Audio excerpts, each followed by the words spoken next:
She kissed me before work, said she loved me, and smiled like nothing was missing. 12 hours later, I found her car parked under a motel sign, rain dripping from its hood like a confession. That's the night I learned love can lie with a straight face. That morning looked like every other morning, soft light through half-closed curtains, coffee brewing, the faint creak of the floorboards that knew our rhythm by heart. The air carried that mixture of routine and quiet, that marriage builds something between peace and numbness. She was already dressed when I walked in. The kitchen smelled like toast, but underneath it, something colder. A perfume I didn't recognize, too sharp for this hour.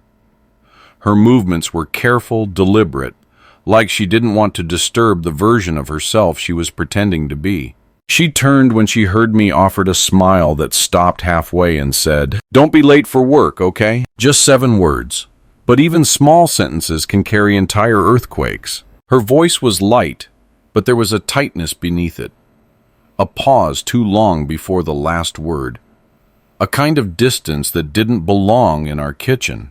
I nodded, because that's what you do when you sense something breaking. You pretend it's still whole, hoping your silence will fix what your questions can't. She reached past me to grab her keys. Her sleeve brushed against my arm, and I swear the touch felt like a memory, warm once, but not anymore. I watched her take a sip of coffee, eyes already somewhere else. Her phone buzzed on the counter. She looked at it too quickly, the way someone looks at a mirror when they're afraid of what they'll see. Then she turned it face down. I pretended not to notice. That's another habit you learn in long marriages, selective blindness. When she leaned down to kiss me goodbye, her lips were soft but cold, a gesture done out of history, not heat. She pulled back too fast, the way people do when they've already said goodbye in their head. The door closed behind her, not loud, just final. Through the window, I watched her cross the driveway, her coat fluttering in the wind like something trying to escape its own shape. Her car door open-closed, and she was gone. The house exhaled, and for the first time I realized silence has a sound, not empty, but heavy, like a confession trapped between walls. I stood in the doorway for a while, watching the frost melt on the porch.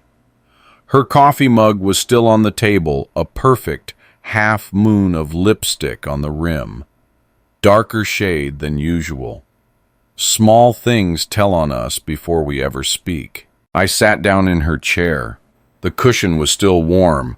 Across from me, mine already cold. The clock on the wall ticked louder than it should have, each second landing like a drop of water in a deep well. I tried to eat the toast she'd left, but it tasted like the kind of morning you can't swallow. Outside, the sound of her engine faded into the distance, swallowed by traffic and routine. But the echo of that sound stayed in my chest, humming like a loose wire. For a while, I convinced myself this was just another bad week, another rough patch that would smooth itself out.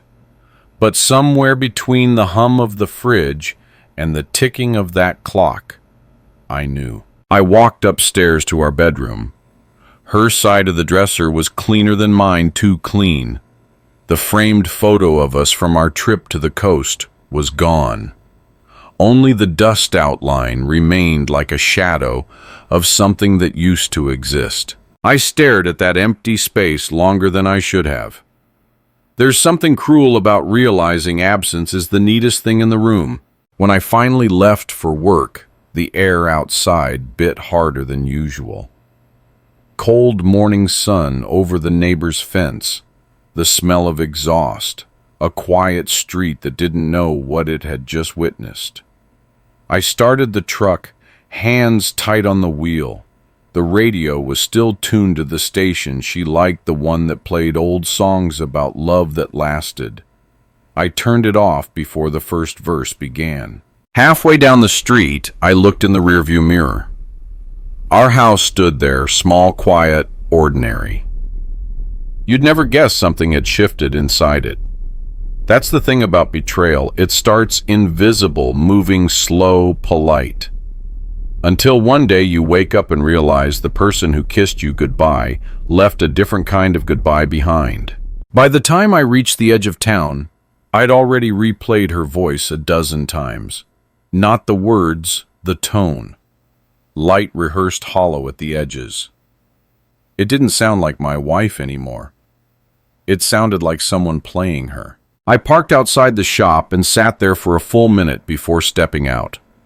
The sky above was too clear, the kind of blue that doesn't forgive. And as I walked toward the door, I caught my reflection in the window, same face, same eyes, but something quieter inside. Like I already knew where this road would lead, and I just wasn't brave enough yet to name it. That morning felt too normal to be real, and by nightfall I'd learn how cruel normal could be. The morning never really ended. It just stretched long and thin, like a thread about to snap. At the garage, the sound of drills and engines filled the air, but none of it made sense to me. Noise can't drown out the kind of silence that follows you. I clocked in, wiped my hands with a rag that smelled like oil and sweat, and tried to disappear into routine. That's what work is for most men my age, not a job but a hiding place. You fix things because you can't fix yourself. Tom, the kid from the next stall, asked if I was okay. I said I was fine. It's easier than explaining what fine doesn't mean anymore. Every few minutes I'd pull out my phone, stare at the screen, and put it back. Nothing. No messages. No missed calls. Just the reflection of a man who didn't want to admit what he already knew. At 3:42 p.m., my phone finally buzzed. Her name on the screen. A small relief and a smaller dread. The message read, "All good. Busy day. Talk later." I stared at that heart for too long. It used to mean something. Now it looked like punctuation, a polite way to end a sentence she didn't believe in anymore. I slipped the phone back into my pocket and got back under the car. But the wrench felt heavy, like my hands were turning against me. Every time I blinked, I saw her car pulling out of the driveway that morning, the way she didn't wave, the way she didn't look back. By 5 p.m., the sun had started to drop, cutting long shadows across the shop floor. Tom was laughing with the other guys, music playing from a speaker someone had left near the bench. I stood there staring at the clock, waiting for a reason to stay. None came. I wiped my hands, signed out, and walked toward my truck. The air outside smelled like rain, the kind of smell that makes you remember things you didn't want to remember. The drive home should have taken 20 minutes. It took almost an hour. Every red light felt longer than the last. Every green light felt like a dare I wasn't ready to take. I turned off the main road and took the long route past the old diner where we used to eat on Fridays, the park bench, where she once told me she liked how quiet I was. Funny how compliments age. Back then she called it peace. Now it just feels like distance. As the town thinned out, the buildings turned into trees and fences, and the streetlights disappeared behind me. The radio played some slow song about love surviving the storm. I turned it off before the chorus hit. That's when I saw it. A blue sign flickering in the rain, vacancy. Below it, a small parking lot. And under the buzzing light, her car. The same dent on the front bumper, the same sticker on the back window. It was hers. I pulled over a block away, engine still running. The rain tapped against the windshield like it was trying to warn me. Through the curtain of water, I could see the window of room 14. The blinds moved once, then again. A silhouette crossed hers, and another followed. The shape of a man I didn't know. I sat there, hands gripping the steering wheel so tight my knuckles burned white. The wipers dragged across the glass, each pass clearing nothing. My reflection looked back at me, calm, too calm, like I'd rehearsed this moment without knowing it. I didn't get out, didn't walk closer, didn't need to. Truth doesn't need witnesses. I just sat there watching the light inside that room flicker on and off, thinking about how you can live next to someone for years and still not know where they go when they're tired of pretending. Minutes passed, or maybe hours. The rain fell harder, but I couldn't feel it anymore. Somewhere between the heartbeat of the wipers and the hum of the engine, I accepted what I'd seen, not with shock, not with anger, but with the slow surrender of a man who's run out of excuses. At 8:17, I turned the key. The engine coughed once, then came alive. I looked at the motel one last time. The curtain had stopped moving. Everything was still. I drove away without headlights for the first mile. Didn't want to see the road. Didn't want to see myself. The rain blurred the world into streaks of gray and yellow. Each drop caught the light before dying on the windshield, like a memory trying to hold on just a little longer before it disappeared. When I reached the highway, the city lights were behind me, and the road stretched out like a question that no longer needed an answer. I rolled down the window, let the wind in, and for the first time that day, breathed like I meant it. The highway felt endless that night. Rain turned the world into glass blurred, distant, unreachable. Each drop hitting the windshield was a small confession falling too fast to be heard. I kept the radio off. Silence was the only sound that made sense. The tires hummed against the asphalt, steady like a pulse I couldn't quiet.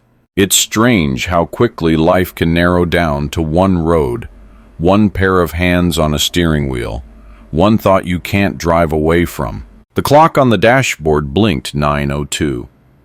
She was still at that motel. Maybe laughing, maybe lying, maybe both. I imagined her in that room, the way she'd untie her hair, how her laugh would sound when she tried to hide nerves with charm, how she'd move like she was still the woman I fell in love with. But she wasn't.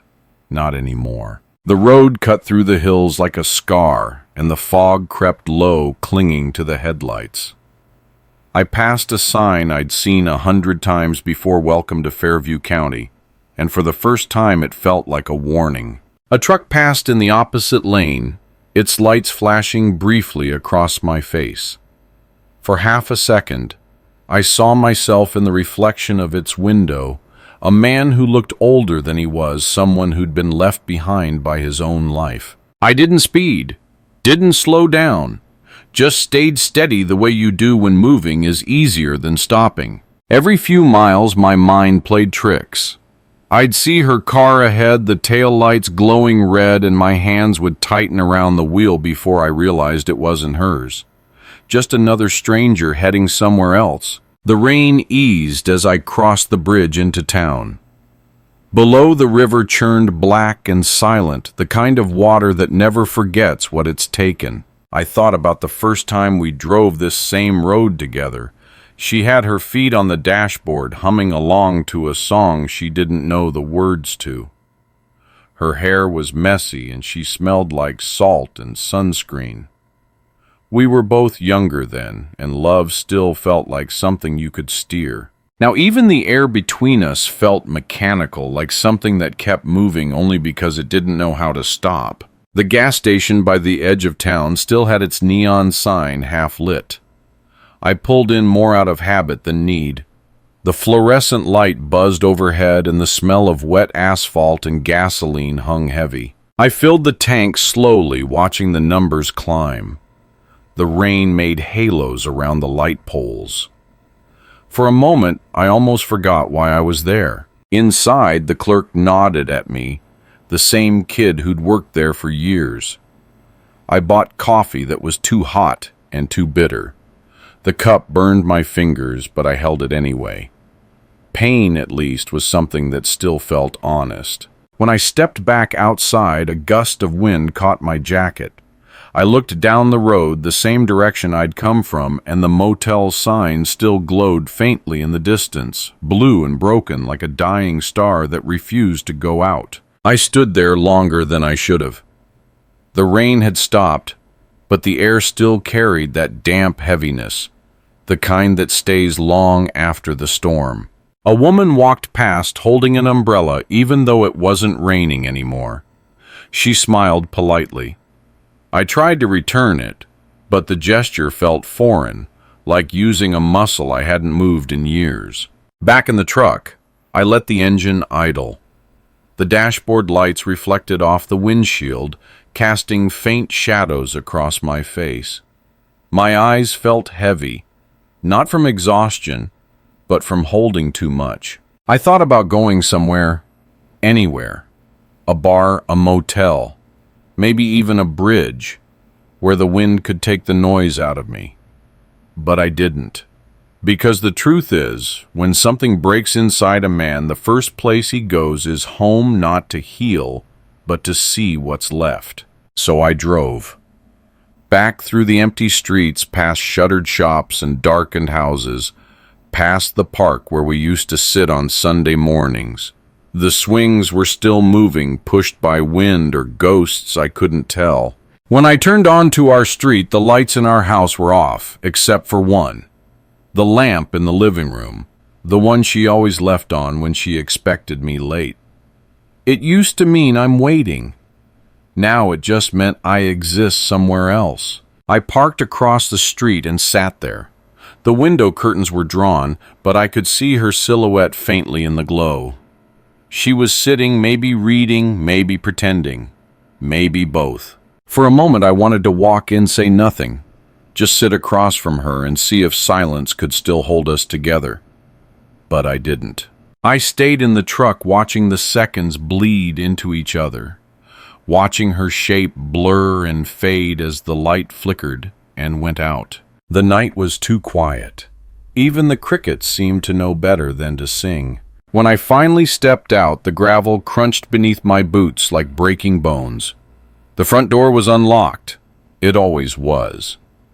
Inside, the air smelled faintly of rain and lemon cleaner. Her purse was on the table, her shoes by the door, everything in its place like she'd built a museum for the life she no longer lived. I walked to the window, looked out at the empty street, and realized the road home had never been about distance.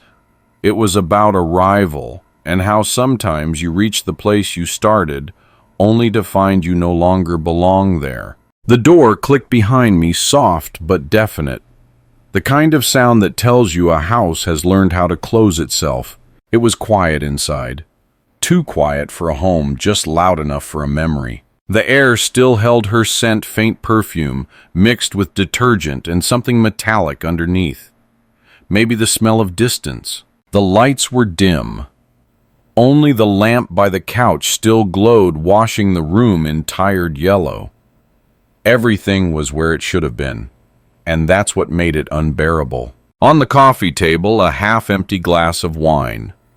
The lipstick mark was the same shade as the one on her morning mug. The wine had gone stale, but it still looked warm in the light. Her book lay open beside it, a page folded neatly, as if she'd meant to come back to it. A photograph slipped out from between the pages when I picked it up, our anniversary 10 years ago. Her smile then was the kind that didn't hide anything. Now I could barely remember what that felt like. I put the photo back and looked around the room. Everything looked smaller. Maybe it wasn't the house. Maybe it was me. The clock on the wall kept ticking, steady and cruel. It didn't care that time had changed its meaning. I walked toward the hallway. Each step felt like an intrusion, as if the house was trying to forget I still had a key. Her coat hung by the door. Her shoes lined up perfectly beneath it, the same way she always did. Small acts of control disguised as neatness. On the kitchen counter there was a note. Just a grocery list. Milk, eggs, lemons, detergent. Nothing more, but the handwriting felt wrong, too round, too calm, too practiced. The kind of calm that hides chaos. The refrigerator hummed a steady background sound like the breath of something still alive. I opened it out of habit, leftover pasta, a bottle of white wine, and nothing that looked like home. I closed it again, and the silence that followed felt like judgment. Upstairs, the bedroom waited. I hesitated on the first step. The wooden railing was smooth polished by years of hands that once reached for each other without hesitation. When I entered, the air shifted. Cooler. Emptier. The bed was perfectly made, as if no one had slept there for days. Her pillow was missing. On the dresser, the space where our framed photo used to sit was bare, a clean rectangle surrounded by dust. Absence has its own geometry. Her jewelry box was open. Nothing inside but a few tangled chains and a note folded in half. I didn't touch it. Some things you don't read when the ending's already written. The closet door stood half open. Her clothes hung like ghosts of choices she no longer made. The empty hangers between them looked like pauses in a conversation. I ran my hand along her favorite dress, blue, soft, slightly frayed at the sleeve. I remembered the last time she wore it, dinner at the lake, laughter that felt effortless. She'd leaned against me and whispered something about the stars being too close. I never asked what she meant.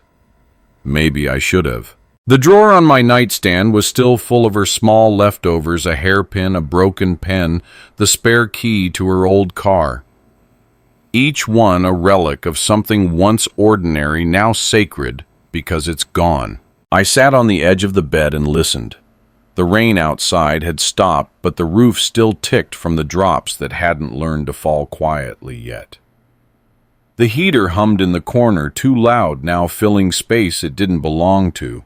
That's when I noticed it, a thin line of dust on my side of the bed, like the mark of someone who's been sleeping alone. It wasn't just betrayal I felt. It was the slow erosion of being unseen, of realizing someone can live beside you and stop looking at you altogether. I got up, walked back downstairs, and sat on the couch. The glass of wine was still there, catching the reflection of the streetlight outside. I stared at it, wondering how many nights she sat like this, half here, half somewhere else. The floor creaked, and for a split second I thought she might walk in.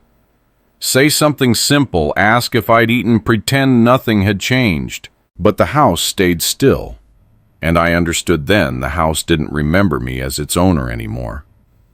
It remembered me as a story that had already ended. I turned off the lamp, and the darkness folded over everything, quiet and final. As I stood by the window, the reflection in the glass stared back, not angry, not broken, just tired of pretending that love always means staying. The wind picked up outside, lifting the edge of the curtains like a breath that couldn't let go. And in that small motion, I saw the truth for what it was.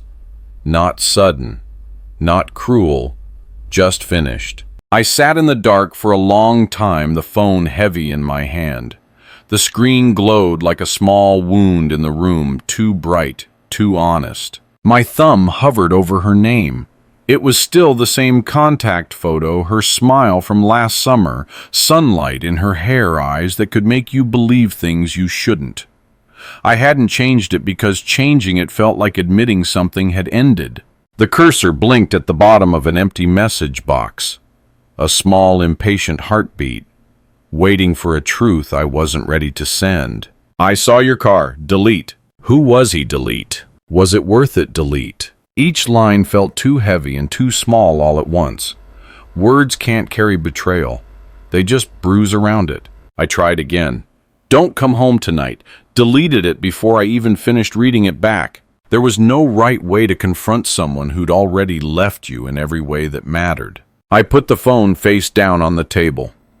The screen dimmed, leaving only my reflection in the black glass, a tired man pretending to be in control. I leaned back, closed my eyes, and tried to remember what her voice used to sound like when it still loved me.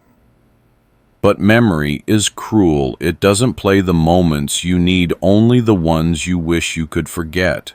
I could still hear her laughter in the kitchen years ago when she burned the toast, and we both pretended it was fine. We'd sat on the counter eating it anyway because everything tastes better when you don't care about perfection. She'd called me hopeless and kissed the corner of my mouth, leaving crumbs and warmth. I opened my eyes. The silence was colder now. I typed again. I miss who you used to be. Stopped. Deleted. The rain started again outside, gentle and unbothered. It tapped the windows like it was trying to get in or trying to get me out. The house was dim, except for the glow of the streetlight filtering through the blinds. Lines of light cut across the floor like the bars of a quiet confession. I stared at them until my eyes blurred, half expecting to see her shadow walk past, half afraid that it actually might. There's a strange kind of peace that comes when you run out of things to say. It's not acceptance, it's surrender. You stop fighting what you already know. You just let it sit beside you until it stops hurting to breathe. I reached for the bottle on the table, the one she'd opened the night before, maybe with someone else, maybe just alone. The cork was still in barely. The glass of wine she'd left half full had turned flat and dark. I poured the rest into it and drank not for taste but for weight. The bitterness clung to my tongue. It reminded me of all the conversations we never had, all the small silences that had built walls between us long before this night. I thought about the little things, the way she used to call me from the store to ask what kind of cereal I wanted, the way she'd hum quietly when she was doing the dishes, the way she'd rest her hand on my arm when something hurt, without needing to ask what it was. Those were the moments that disappeared first. People talk about betrayal like it's sudden, but it's really just a long list of small neglects. I opened my phone again. The time read 11:43. The same hour she used to send I love you texts back when we still tried. I typed one last message, sleep well. Then I didn't send it. Not because I forgave her, but because I finally understood that some messages aren't meant to be delivered. They're meant to be buried beneath silence, beneath pride, beneath the version of yourself that still believes love can fix what trust destroyed. I put the phone down and turned it over again. The light from the screen spilled across the table, catching the edge of her ring where I'd left it earlier. It gleamed faintly in the dark, a small circle, endless and empty. I picked it up, rolled it between my fingers. It felt lighter than it should have. Funny how something that once meant forever could feel so hollow in your hand. Outside, a car passed its headlights, sweeping across the room for half a second. The light moved across the wall, then faded. That's what it feels like when someone's love leaves a flash a moment. And then the long after. I walked to the sink and set the ring down on the counter. The sound it made, that small metallic tap, cut sharper than any argument we'd ever had. I stood there for a while listening to nothing. Then I turned off the light and the room went dark. The kind of dark that doesn't hide you, just makes you visible to yourself. And in that stillness, I understood something I hadn't wanted to. That sometimes silence is the only message left to send. Before the motel, before the silence, before everything turned into what it is now, there was a small diner on the edge of town with red vinyl seats and a jukebox that never worked right. That's where I met her. I was 29, tired from a double shift at the garage, hands raw, eyes heavy, and heart still trying to pretend it hadn't given up. She was behind the counter refilling sugar jars and humming along to a song no one else could hear. The first thing I noticed wasn't her smile. It was the way she looked at people, like she was trying to memorize them before they disappeared. When she poured my coffee, she leaned just close enough for me to catch the scent of cinnamon and soap. The cup clinked softly against the saucer and she said, "You look like you could use a break." I remember smiling awkward, unsure because no one had said something kind to me in a long time. I looked up and said, "I could use a reason to stay." She laughed. Not the kind of laugh people give out of politeness, but the real kind. The kind that starts in the chest and spills out before you can stop it.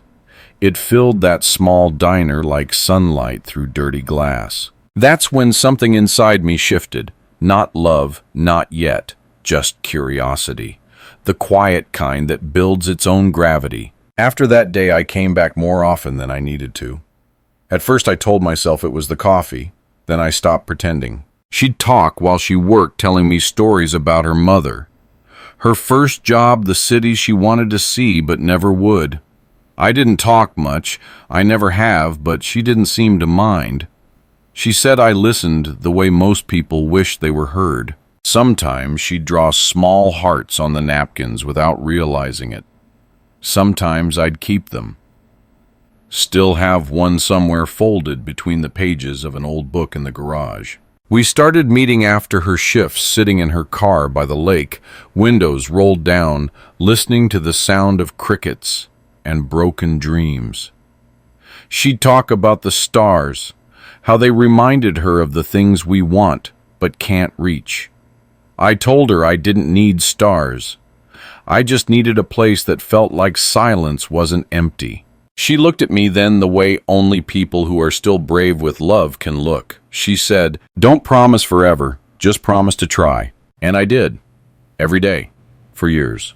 We got married in the spring. No band, no guests, no flowers. Just a courthouse, 2 signatures, and a kiss that felt like an oath. We laughed walking out because the sky opened up with rain the second we stepped outside. And she said maybe the world was trying to wash away who we were before. We built a life out of small things. A single-story house with paint that peeled in summer and pipes that froze in winter. A truck that started when it wanted to. A cat that didn't like either of us but stayed anyway. She'd leave notes on the fridge. Tiny sentences that made the days feel lighter. Dinner at 7. Don't forget the milk. You're not as quiet as you think. Sometimes I'd wake up early just to watch her sleep, the way her hair would fall across her face, how she'd breathe in rhythm with the clock. It wasn't romantic. It was real. The kind of love that doesn't need music to prove it's there. But time is patient with its erasures. You don't notice when laughter turns into small talk or when small talk turns into silence. You just wake up one morning and the person you built a home with feels like someone who's visiting. I tried to fix it the only way I knew how, by being steady, by being present, by not asking too much. But love isn't a machine. It breaks quietly. And men like me never notice until the engine dies. I still remember the last perfect night. We were sitting outside watching the neighbors' fireworks on the 4th of July. She leaned against me, her head on my shoulder, and whispered, "I love this part right before it ends." I didn't understand what she meant then. Now I do. It wasn't about the fireworks. It was about us. The pause before the silence, the stillness before the fall.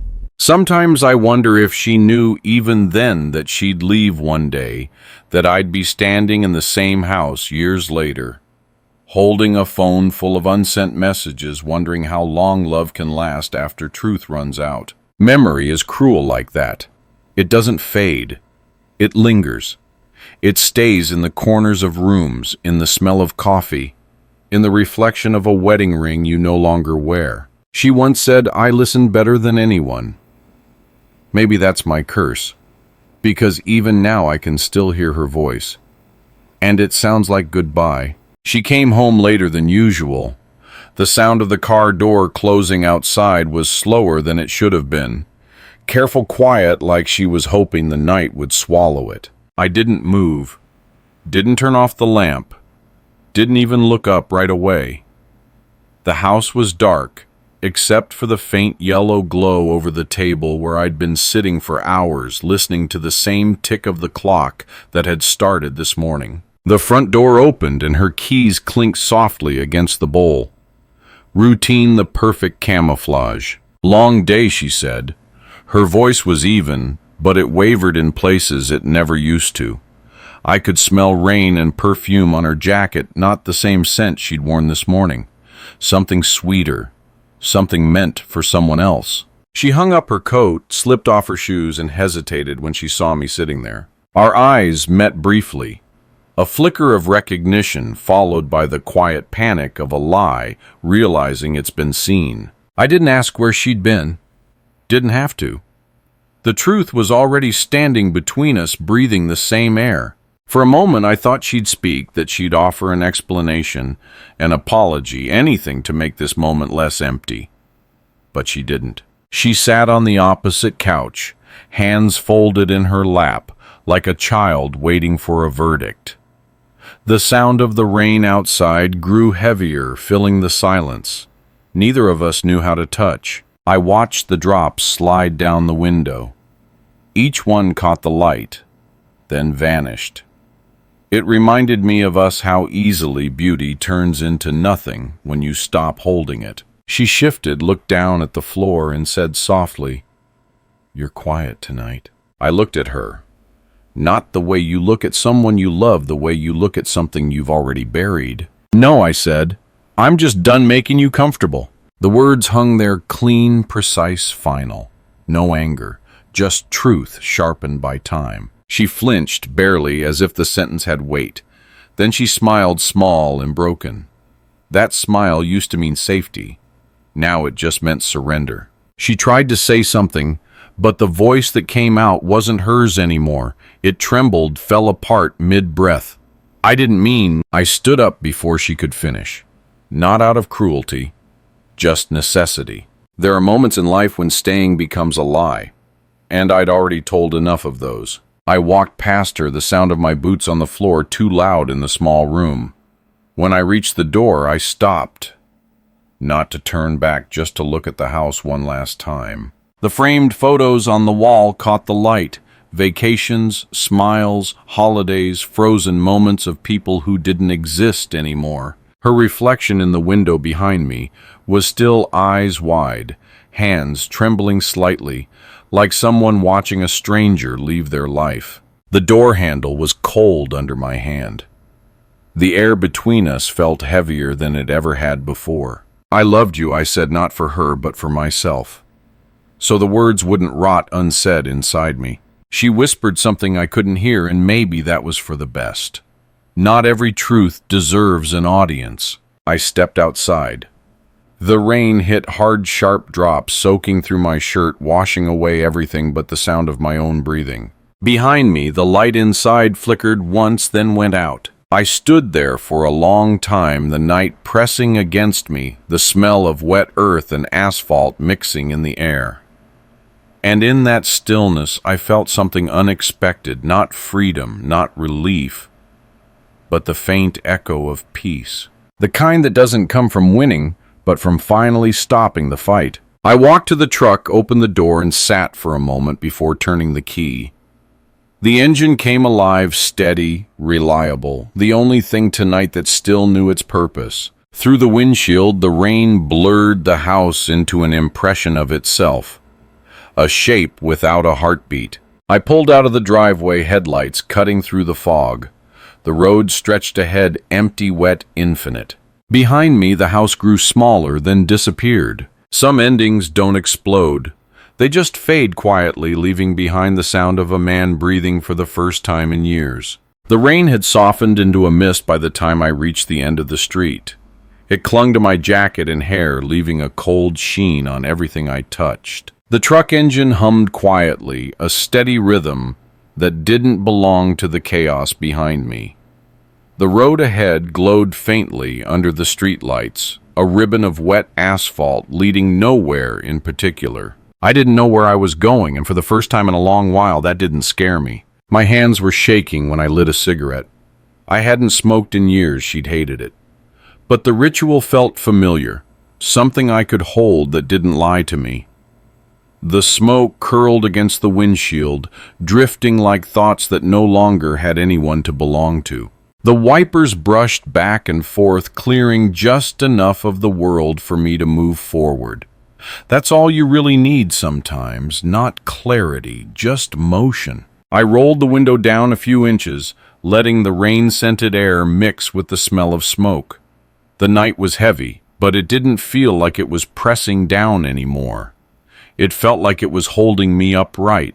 The town faded behind me quickly, the gas station, the diner, the broken motel sign still flickering blue in the distance.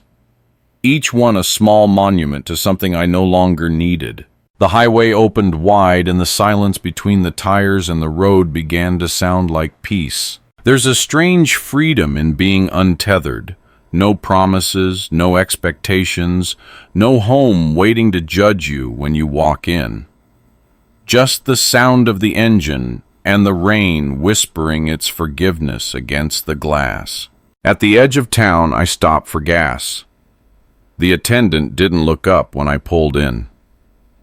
The world keeps moving even when yours doesn't. That's both mercy and cruelty. Inside, the coffee machine sputtered to life, filling the air with the smell of burnt beans and new beginnings. I poured a cup, watched the steam rise, and thought about how many mornings had started with her handing me one just like it. For a moment, I almost reached for my phone. To say I'm okay. To say goodbye. But I didn't. Some words lose their meaning once you've survived the reason they were created for. I stepped back outside. The air was colder now, the kind of cold that doesn't bite, it reminds.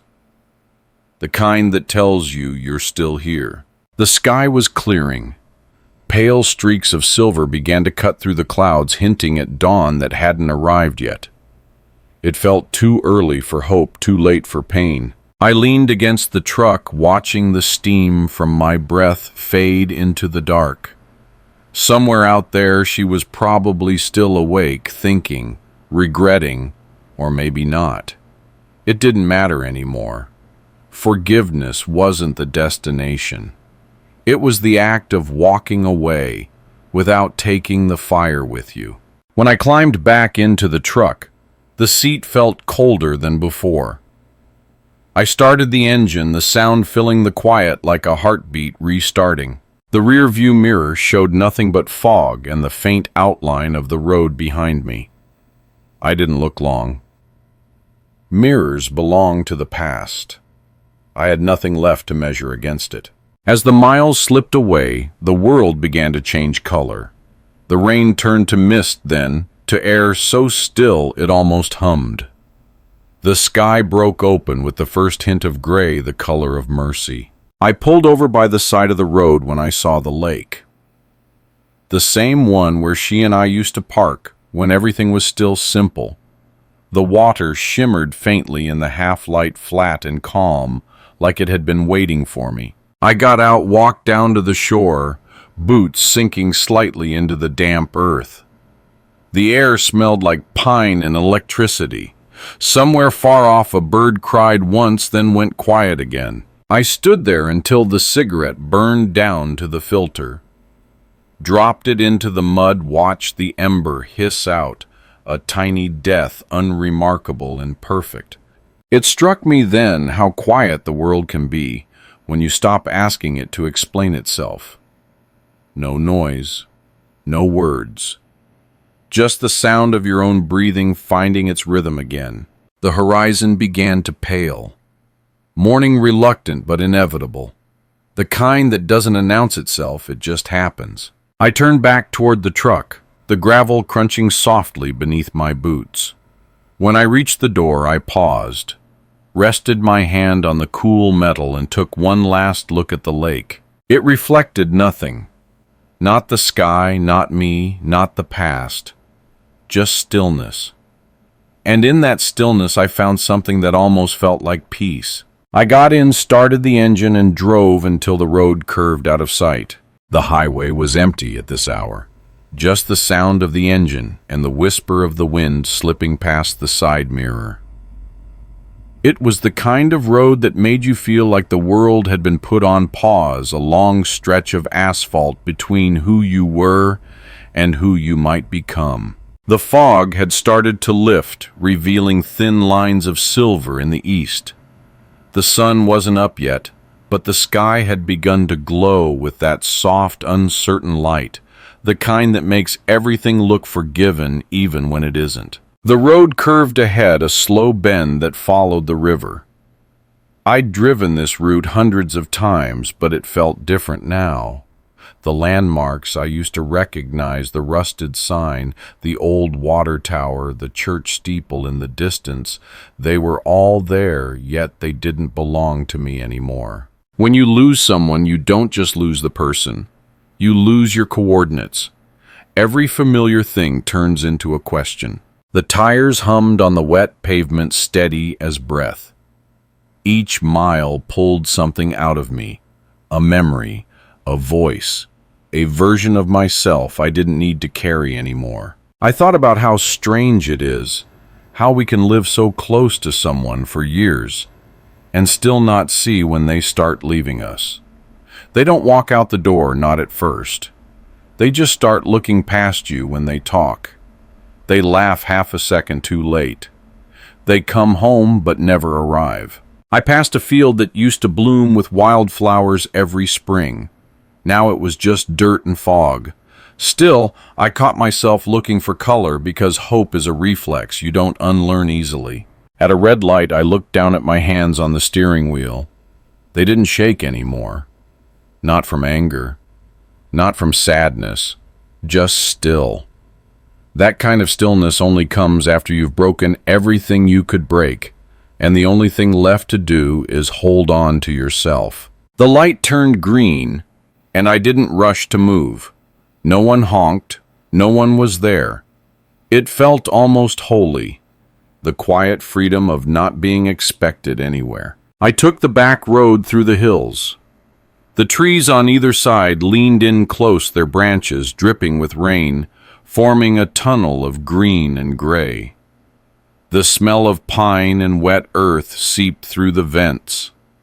It reminded me of camping trips we never took, the ones we always said we'd plan next year.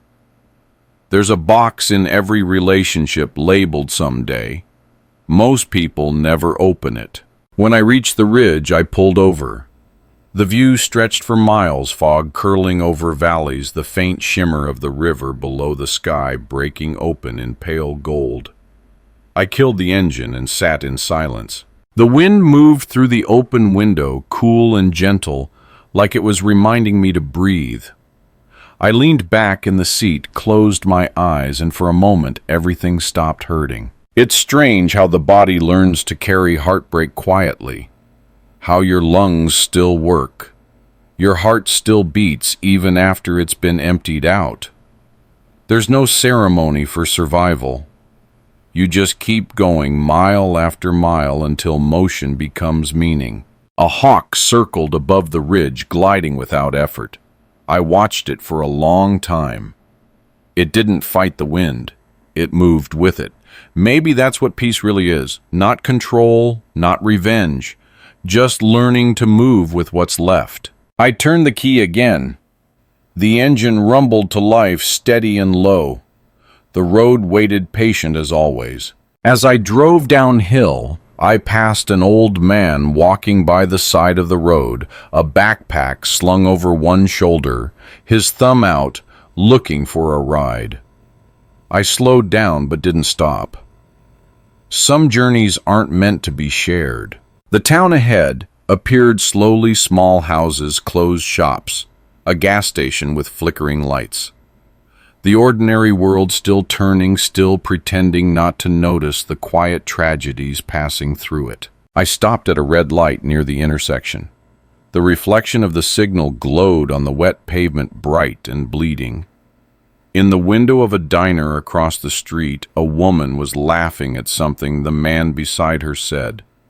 Her hair fell forward as she leaned in hand brushing his. For a split second I thought of my wife. Then I didn't. The mind protects itself that way by letting go a little faster each time. The light turned green. I kept driving. No destination, no plan. Just the quiet promise that I wouldn't go backward. The highway opened again, endless, clean, the kind of road that doesn't ask who you were yesterday.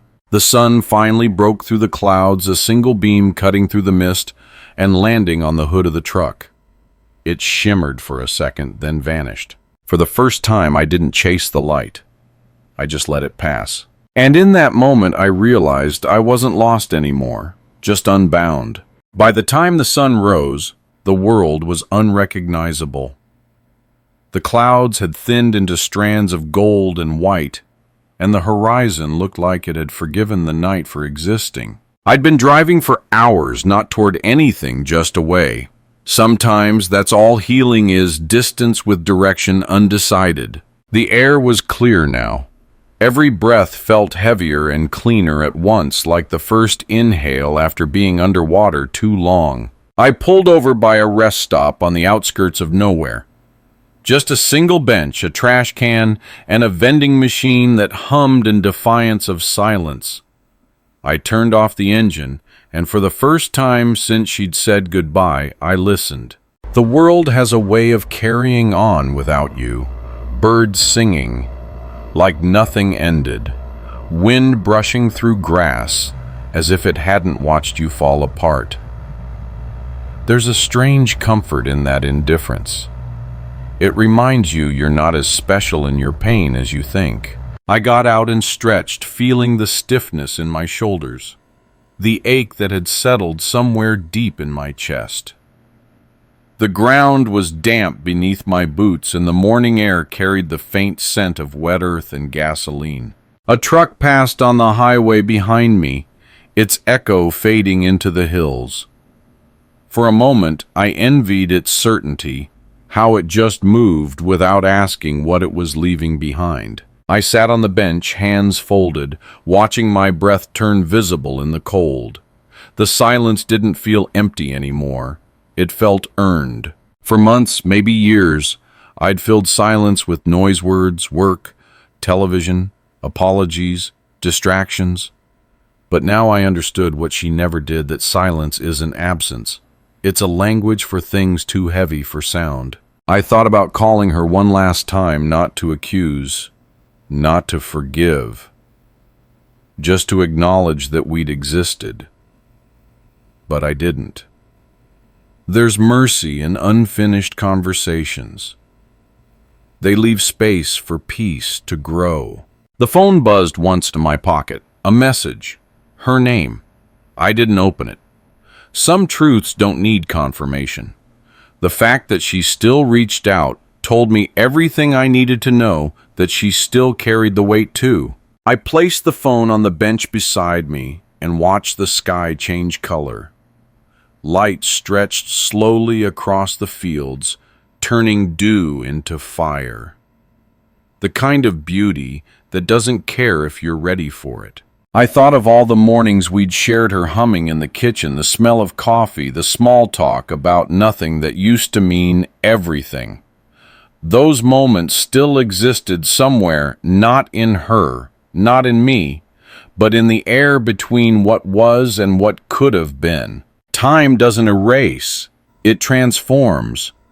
Pain becomes patience, love becomes understanding, and silence becomes truth. I got up and walked toward the edge of the rest stop where the grass met the asphalt.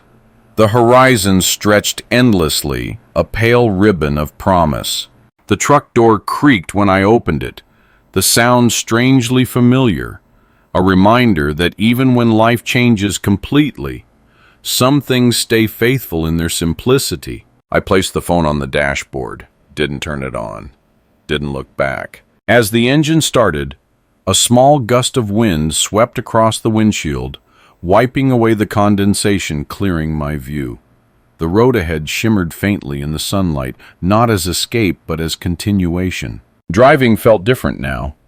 Not like running, not like searching, just moving. Each mile a quiet exhale. The sky was wider than I remembered. The kind of wide that makes you forget to measure where you've been. I passed a sign that read, "Next town 47 miles." It didn't matter what was there. What mattered was that there was something. For the first time in years, the thought didn't feel heavy. It felt light, clean, true. The past didn't chase me anymore. It walked beside me, silent, harmless, like a shadow that no longer needed to prove it existed.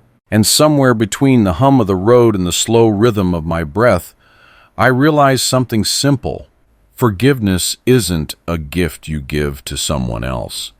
It's the permission to stop being haunted.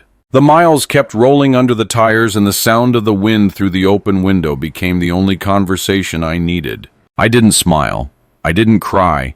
I just existed, and that was enough. Forgiveness isn't about them. It's about refusing to carry what broke you. This is Voices of Uncle John.